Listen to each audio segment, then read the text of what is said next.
సంజయ్ దత్ గారు ఈ సినిమాలో చాలా కీ రోల్ ప్లే చేశారనమాట. ఈ రోల్లో ఆయన ఫ్లాష్ బ్యాక్లో ఒకలా కనిపిస్తారు, young, middle age, next old, 3 వేరియేషన్స్లో కనిపిస్తూ ఇందులో ఒక గోస్ట్ రోల్ కూడా ప్లే చేశారు. సంజయ్ దత్ గారిని మనం ఒక విలన్ గాను, ఒక హీరో గాను బాలీవుడ్ సినిమాల్లో రకరకాలుగా చూసాం. కానీ మన తెలుగు ఆడియన్స్కి కానీ పాన్ ఇండియాకి కానీ ఈ కైండ్ ఆఫ్ రోల్లో ఇంతవరకు చూడలేదు.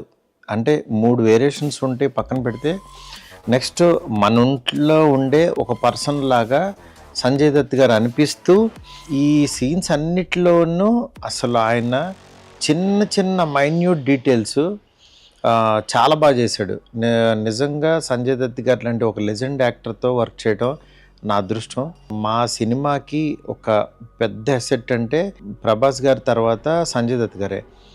రేపు బాలీవుడ్లో ఈ సినిమా చూసిన తర్వాత సంజయ్ దత్ గారు మాత్రం గుర్తుండిపోతారు.